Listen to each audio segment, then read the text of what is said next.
It's the best time of year, right? Christmas time, at least. Some people think that's the best time of year. Me personally, it seems like Christmas is where crime picks up and the most disturbing people crawl out of their holes. Welcome back to the swamp, my friends. It's good to see you made it back for another episode. Today I'm going to be sharing some creepy and allegedly true Christmas horror stories. Merry Christmas to all of you. Happy holidays to everybody else who's not celebrating Christmas, and I hope you have a great and safe time with your friends and family. As always, if you have a story you would like to share in a future video, be sure to submit your story at swampdweller.net or the email you could find in the description down below. I'd love to share your story with everyone here in the swamp. It's stories like yours that help keep this show going. Now, without further ado, sit back, relax, and get cozy, because these Christmas horror stories might make you think twice about going outside tonight.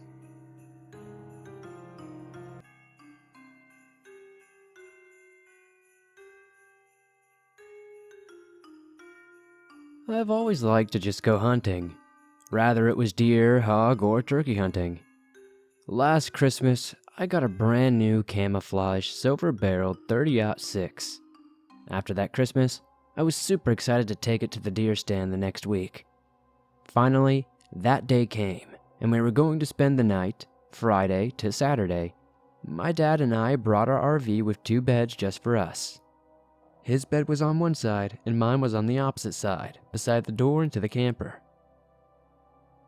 When we arrived, we got everything ready, unloaded our 4-wheeler from the trailer attached to the back of our RV. We jumped onto the 4-wheeler. My dad would take me to the patch I hunt in. It is beside a swamp on a hill. My dad hunts in a patch beside a creek. My dad dropped me off at my patch about 1/8 of a mile away. I got my 30-06 loaded, and my dad gave me my bag, and he left to go to his patch. I started walking toward my stand. It is an enclosed tree stand. I tied my gun to the string and climbed up the ladder. I pulled up my gun and opened the stand door. I put my bag down, put my gun up on the rest of my stand, and started to look around the patch. Nothing. I lay back to wait for a while. Eventually, a doe walked by. I looked, and I did not see a buck behind her. I kept looking at her to see a buck walk out, but this was no ordinary buck. It was very skinny, and its eyes were green, but it had a huge 11-point rack. But it had something dangled up in the rack. It looked like a spider web or something. Maybe there was some bone stuck in it, I don't know. At the end of its antlers, it looked like something was spiraling off.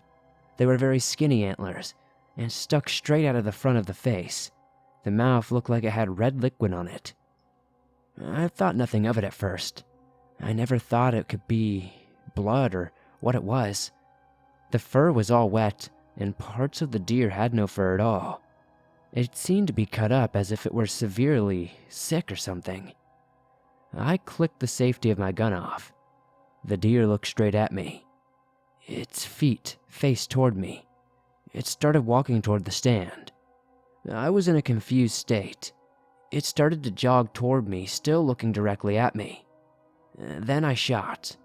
It stopped, kept looking at me, then suddenly jumped on its hind legs and screeched a furious screech. It hurt my ears, even under my earplugs. Louder than a gunshot, the doe ran off. Then it jumped right back down on all 4 legs and ran in the opposite direction away from me. But not in an ordinary way.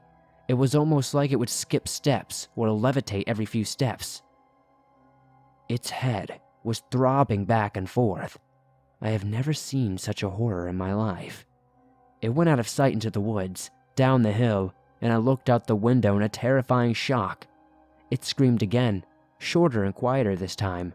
Then the woods fell silent. About 5 to 10 minutes later, my dad came in on his 4-wheeler. I got my bag and gun. Usually I unload my gun before I get out of the stand. This time I kept it loaded, with my gun on the safety the entire time. I got to where my dad was. He said, I heard you shot." I ran up to the four-wheeler and said, "Did you hear that scream that deer made?" He said I didn't hear a scream, only a gunshot. I told him everything. He then said it was probably my imagination. This is what a typical parent would say to a 16-year-old with such a story. I kept telling him I was not exaggerating. The deer was on 2 legs and screamed. But he kept saying the same thing. We finally made it to the RV. It had already gotten dark at this time. We got inside, changed, and we laid in our beds. I never could go to sleep that night. I kept thinking about what happened that evening. It was not really about missing the deer that was the problem, because I know for a fact that I hit the deer in the lungs, but rather the fact that this deer got on 2 legs and screamed at me. I was finally dozing off at around 11 that night when I heard something scratching at the door. I heard grunting of a deer, then antlers hitting against the front of the RV. I was scared out of my mind. I reached under my bed and grabbed a box of rounds and then my .30-06. I took out a bullet and was going to load it into the gun. Then I heard banging on the door again. I quickly loaded the bullet, and without thinking I turned the safety off. The screaming and banging stopped all of a sudden. And then I heard one last scream. It was something like bloody murder. A deep scream, about the same rhythm as I'd been hearing all before. But it wasn't like a screech this time. There was something so guttural and demonic about it. I got up and got close to the door. The screaming stopped and I heard the leaves crunching of it rolling back on all fours. I put my hand in the lock of the door and slowly unlocked it quietly. I put both hands on the gun and ready to fire. I bust the door open with my shoulder and was ready to see what I only assumed was some sort of beast. But then, as I opened the door, everything was quiet. I looked around and saw nothing. The woods, I could hear what sounded like something sprinting in the leaves. With that same skip-a-step rhythm that I had mentioned earlier. My dad opened his door and looked at me. He kept asking me if something was wrong. Do we need to go see a doctor? I kept refusing, and I told him the same story over and over, but I got the same answer from him every time. But whatever he thinks, I know what I saw, and I know that it's true. To this day, I've never hunted in that patch again. Around that same area, a man in our hunting club hunted in that same patch, and after that, he said he saw a deer from a nightmare, and then a week later he died from a heart attack. I will never look at that land the same again. I don't know what I saw, but I definitely never want to encounter it ever again.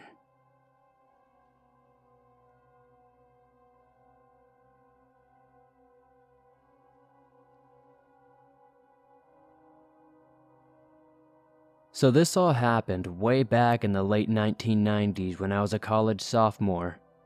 I and the girl I was dating at the time had been going steady for about 8 months, and since she was the first real girlfriend I ever had, my mom was keen to meet her. And what better time than the holidays to introduce her to the folks. During the week before Christmas, my mom's family traditionally held quite a large gathering up at my uncle's place over in Sandy, in my home state of Oregon. Pretty much all my extended family heads out there year after year from all over the Portland area. And since they had gotten word that I was bringing my girlfriend, they were hyped to meet her. I will not lie, I was kind of nervous that they would kind of embarrass me in front of her. But that anxiety was totally misplaced. She got on well with all of them, and despite some playful humiliation when a cousin of mine told her the story of how I literally peed my pants at the Haunted Mansion ride when I was a kid, they were a credit to me. And when it came to driving her back home, she seemed to be more into me than ever. We had agreed to drive back down to Eugene at like 7 p.m., so I would not be too tired driving back. But since we had such a good time, we stayed way later than we had planned, and did not get on the road until like 10:30 that night. In the hopes of making the journey just a little bit faster, I ended up taking the OR 211 instead of just sticking to the I-5 south for the whole drive. Annoyingly, this did not actually make the journey any faster, but the point being The OR-211 was pretty much surrounded by farms and these huge swaths of dense pine forest. So as you can imagine, big stretches of it are not lit very well, and for some parts of the drive, we were moving through complete darkness, saved only by our car's headlights. But honestly, I was not too terribly worried about it. I was good at reading a map, and once I was back on the I-5, a road I knew well, I figured everything would be all good. So we are just cruising along, in high spirits, talking about how goofy some of my family were, but generally, my girlfriend was singing their praises and telling me how she could not wait to meet them again. It is right around then that we hit a section of the highway that descends this big old hill, leading up to the bridge crossing over Deep Creek. There, the highway is sandwiched by some of the densest forest you are ever likely to see, and there is absolutely nothing lighting up the highway. So the only thing we can see from the front seat of the car is maybe 20 to 30 feet that our headlights are illuminating. You pretty much could not see absolutely anything else in that darkness. But like I said, we were in high spirits, completely unprepared for what was about to happen. Right as the highway starts to level off, something darts across the front of us so fast and so suddenly that I barely miss smashing into it. I brake so hard that I almost give the pair of us whiplash. Then, when we are stopped, both I and my girlfriend are in a complete frenzy of, "Oh my God, did you see that? What the heck was that?" There are plenty of deer in that area of Oregon, plenty of coyotes too. But the thing that ran out in front of us was way too big to be a coyote, and something about the way it moved gave me a gut feeling that it was not a deer either. The shape was just too slender, almost like whatever was out there had moved on 2 legs, not 4. Now, next thing, and I know how completely dumb this sounds in retrospect, but my curiosity got the better of me, and I decided I wanted to investigate. So, and again this was so incredibly dumb, I turned the car like 90 degrees on the highway, so I could put our headlights into the woods. Yes, this could have caused a horrible accident if another car had come along the same time I was doing this. But I wasn't thinking straight at the time. You see, as a kid growing up in the Pacific Northwest, I had heard a lot of stories about Bigfoot and Sasquatch, and I'd be lying to say if they didn't capture my imagination. Now, I'm not saying that I had caught a glimpse of Gigantopithecus or anything. I know these stories are mostly, stories, but part of me just wanted to be sure. So like I said, I turned the car 90 degrees, turned on the high beams, and stepped out of the driver's side and onto the highway. I stare off into the trees for a minute or two, but I do not see a thing. Nothing is moving out there, and the whole scene was quiet as the grave. But as I'm looking, I get this gut feeling in the pit of my stomach and start to feel as though I've made a huge error of judgment. It was one of the most intense, terrifying feelings I've ever felt in my entire life.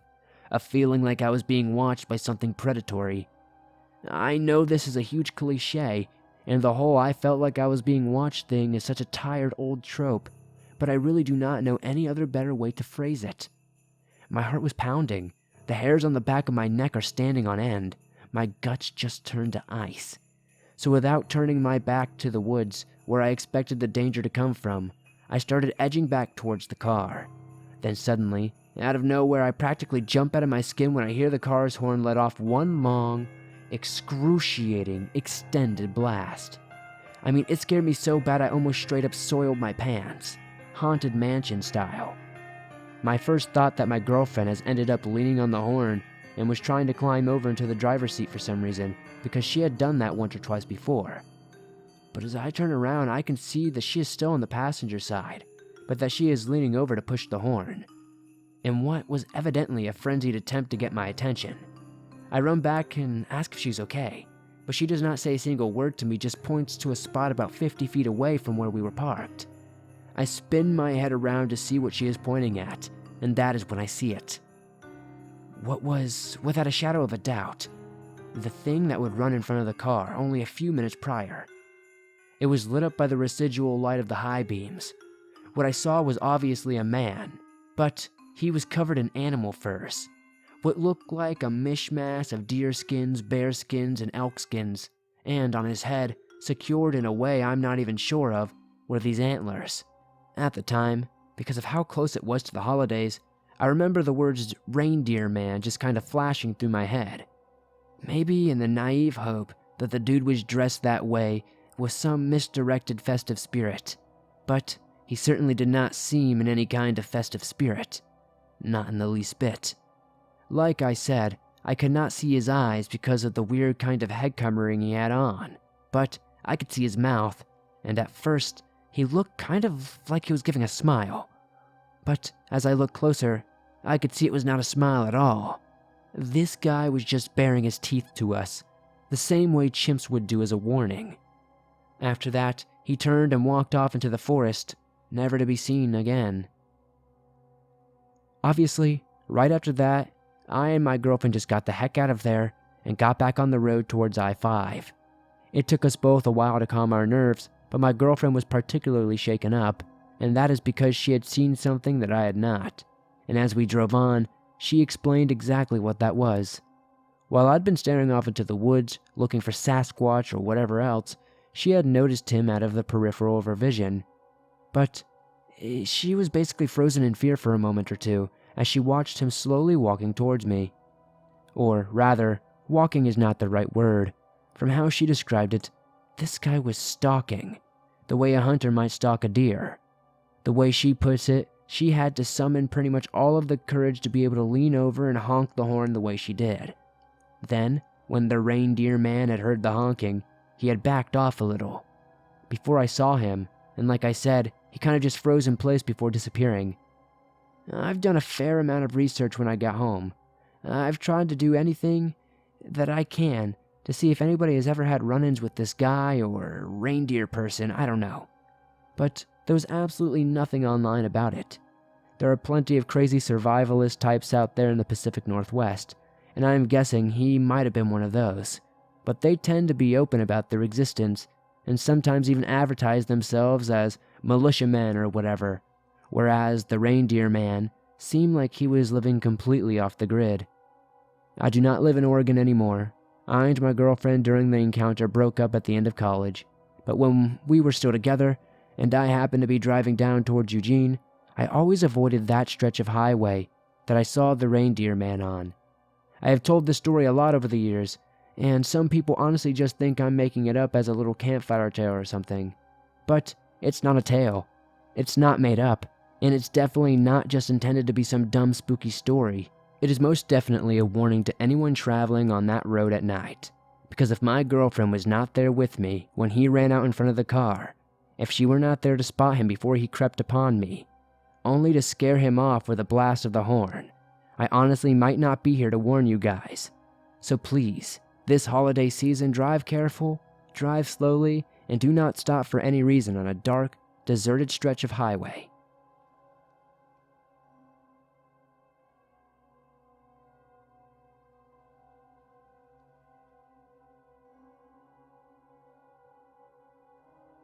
About 11 years ago, I was 16, and me and my friend used to always go down to the train yard and graffiti the trains. And my art was horrible, but I was young and dumb. While we were painting, we heard this diesel-powered train coming too, and no lights on or anything. We could only see it from the moonlight. I thought it was really weird. We were sitting on top of a train car, watching for about 15 minutes for someone to get out, and no one did. So we decided to leave. When we heard these loud cars coming, we knew something wasn't right, so we stayed and watched. 3 cars pulled in, a black SUV and 2 black Lamborghinis. The people that got out were wearing all black with sweatshirts, and it wasn't even cold out. We knew we were not supposed to be there. The 6 people were very tall, I would say 6'5" or higher, and not one of them talked. They had their hoods up, but all of them had bright blonde hair, which I thought was weird. They walked over to the train car and opened the door, which is when 2 people jumped out. And we thought we were witnessing human trafficking or something. When the people got out, they all stood in a circle, staring at each other like they all knew each other, My friend then whispered, "Vampires." I said, "Let's call the cops. This isn't good." And he said, "No, I'm not being caught up in the middle of this." I realized something isn't right. These people are not human. The way they moved, the way they presented themselves, it seemed like they had talked to each other through their minds. My stomach was seriously turning. They ended up speeding off in their cars. The train yard was next to the highway, and you could see them driving away very fast. We ended up getting down from the train car and looking to see what was inside the train car they had gotten out of. It was completely empty. We got out of there as fast as we could. I said to my friend that we should never talk about this again. Do not say anything to anyone. This happened around 12 at night. My friend's dad ended up picking us up at this diner because we couldn't drive yet. On the ride home, my friend told his dad everything. I was pissed. After he told the story, his dad said, "Why were you down there?" Like he knew something. He told us to never go down there again. A few years after this happened, I was watching a show called Ancient Aliens, and they were talking about this group of aliens called the Pleiadians. I realized that they looked just like what we saw. Just the other day, I and my friend were hanging out, and I brought the story up. He got so defensive and said, "I'm not talking about this." I never told anyone except my wife about this story, but I feel now is the time that I can't keep it quiet anymore. Whatever we saw was not normal. Whether it was vampires, aliens, or just some weird cult, we were not supposed to see this. I love your videos. Keep up the awesome work.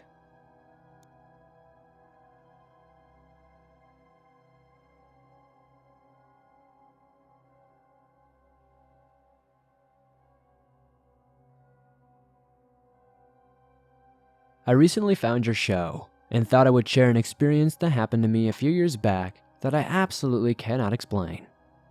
Just in case anyone has any ideas or if anyone has had something similar happen to them, it is pretty much the only thing of this nature that has ever happened to me before. It was evening on Christmas Day, 2012. I am around 16 or 17 years old, and my mom and I are driving back after spending Christmas Day with our extended family in Greater London. I and my mom lived alone with our dog Pika. We are just chatting away about Christmas, then the conversation moved to Santa Claus, and then we both started talking about how other mythical holiday characters, such as the Easter Bunny and Tooth Fairy. We talked for a while about how when I was younger my mom used to keep my baby teeth in a small jar with a blue fairy on top. Remarkably, like this one I grew up with, and I always remembered this jar from my childhood, but had not seen it for many years. I remembered that last time I had seen it, it was partially wrapped in a black duct tape, obviously due to it falling. And if I had to estimate when this was, I would say probably several years before, probably around the time we were moving to a new house and we were packing. Maybe around 2007. We spoke for a while about baby teeth in this jar. My mom also stated that she had not seen it in a long time and hoped it was not lost due to the process of us moving. I remember even saying that I thought it was a bit gross that my mom had kept all my teeth in the first place and that they are just sitting in the house somewhere rotting away. Anyway, this conversation went on for a while and then moved on to talking about other things. We arrived home shortly after, walked in the front door, and were greeted by my dog. As usual, my mom walks into the kitchen and I follow immediately behind her, and there on the floor of the kitchen is that small jar, opened in 2 pieces, and all these tiny baby teeth all over the floor. My first reaction was to think that my mom was trying to spook me, although she has literally never tried to play a prank on me in my entire life. But when I saw her face, I realized she was not playing a game. She immediately freaks out and starts ringing everyone she knows to tell them about what happened. My dog Pika was old at this point, maybe 11 or 12 years old, and was very docile. When we would leave the house, she would literally never go rummaging through belongings or anything like that. it would not really be possible anyway, as most of the stuff is kept in drawers or cupboards that she could not access. This is weird. I still do not have an explanation for it. My mom has a fair few unexplained, weird stories about things happening, and I just never thought they were real. And ever since this happened, I am now a believer.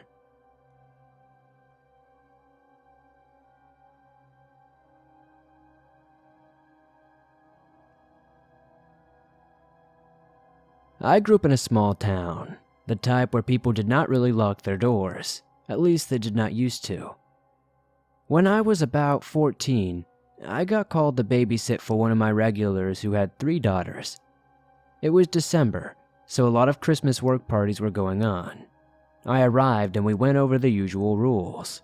She mentions the TV upstairs was broken, so once I put the girls to bed, just head down there to watch TV, so after playing with the girls for a while, I sent them out to bed and headed downstairs.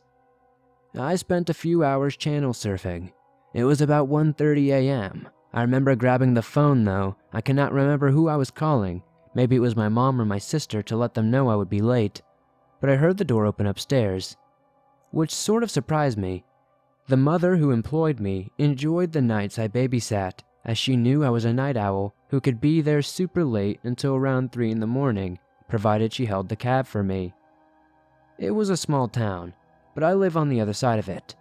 As I headed upstairs, I heard someone stumble, so I picked up my pace to make sure she was okay, only to find 3 people I have never seen before. There was a clearly drunk woman lying in the doorway and 2 guys. The guys looked surprised to see me, as I was them. I asked why they were there. The girl had slurred that they were there for the party.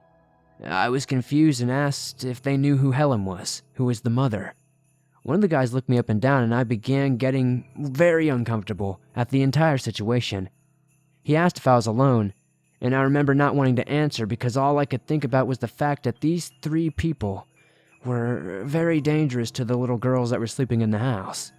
I decided, instead of answering him, I would simply state there was no party here and that they needed to leave. The girl admitted that she was here for the party. The guy who had asked me the question took a step forward. I demanded that this time they leave, and we all heard a phone button being pushed. I had forgotten it was in my hand, and it seems to be enough to startle the guy, who then thought I pushed it on purpose. The guy quickly told the other guy they were leaving and helped the woman up. As soon as they were outside, I slammed the door and locked it, and quickly ran to the front window and watched them. They continued up the block, so it was not merely messing up the house numbers for them. The mom returned home about 2 hours later and was confused about the door being locked. She was too drunk, so I just told her it made me feel safe. I feel stupid for not telling someone, but they did not really do anything at the end of the day.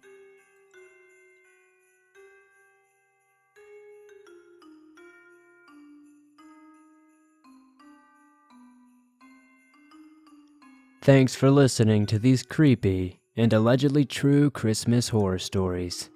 If you enjoyed these stories, please be sure to hit that like button. And if you're on a different platform like iTunes or Spotify, be sure to give us a 5-star rating as it helps me out a ton. If you're new to the channel, why not join us? Hit that subscribe button and turn on notifications to never miss a new video, as I upload them almost every single day, and all things natural and supernatural. If you have a story that you would like to share in a future video, whether it's a holiday experience or something else, be sure to submit your story at swampdweller.net or the email you can find in the description down below. I'd love to share your story with everyone here in the swamp. It's stories like yours that truly help keep this show going on a daily basis. If you want to support the show outside of hitting that like button and subscribing, maybe check out the merch store. I've got everything from face masks to hoodies to t-shirts and more. I also have an exclusive Christmas design only being sold until the new year, so get one before they're gone forever. If you guys want to keep listening to your favorite Swamp Dweller scary stories even when you're on the go and don't have YouTube Premium, you can download them absolutely free from iTunes, Spotify, Stitcher Radio, and just about everywhere else you find your favorite podcast online. Like I said, it's absolutely free, so definitely be sure to do that. Merry Christmas, everybody. I hope you have a great holiday, and much love to my friend, As the Raven Dreams, who read story number 3. I forgot to mention him in the intro, and I do apologize, but if you guys enjoyed him, be sure to check out his channel. You can find the link to do so in the description down below. It'd mean a lot to me, and you know it would mean a ton to him. He reads scary stories and covers scary stuff on his channel, and I know you guys will enjoy what they do. Have a great holiday season, my friends. I'll see you very soon with another creepy video.